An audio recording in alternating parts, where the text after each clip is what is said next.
কল্পনা করুন, একজন শিশু ঠিকমতো শ্বাস নিতে পারছে না, বা একজন বয়স্ক ব্যক্তি সামান্য হাঁটতেই হাঁপিয়ে উঠছেন। এটি কল্পনা নয়, বাংলাদেশে এখন অনেকের বাস্তবতা। কারণ বাড়ছে নিউমোনিয়ার সংক্রমণ। আমি আফিফা উলফা, শুনছেন বে ইনসাইট। আজ জানবো নিউমোনিয়া কি, কারা ঝুঁকিতে, আর কিভাবে নিজেকে সুরক্ষিত রাখা যায়। পরিস্থিতি: সাম্প্রতিক সময়ে আবহাওয়ার পরিবর্তন, ধুলা ধোয়া আর দূষণের কারণে নিউমোনিয়ার রোগী বাড়ছে।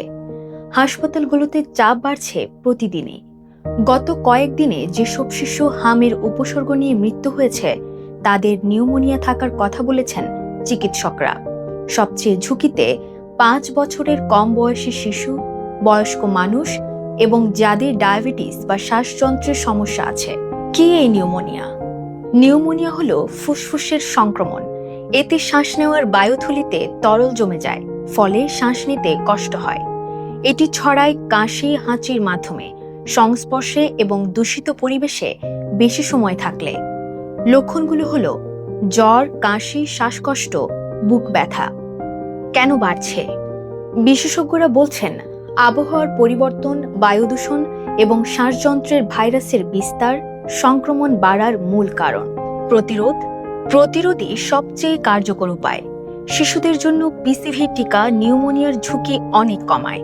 এছাড়া মাস্ক ব্যবহার, পরিষ্কার বাতাসে থাকা, পুষ্টিকর খাবার ও যথেষ্ট পানি খুবই গুরুত্বপূর্ণ। করণীয়: শিশুর দ্রুত শ্বাস, বুক দেবে যাওয়া বা খেতে না পারা এসব হলে দ্রুত চিকিৎসকের কাছে যেতে হবে। বয়স্কদের ক্ষেত্রে শ্বাসকষ্ট বা দীর্ঘস্থায়ী কাশি অবহেলা করা যাবে না।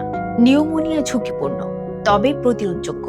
সচেতনতা, টিকা আর সময়মতো চিকিৎসা, এই তিনেই মিলতে পারে সুরক্ষা।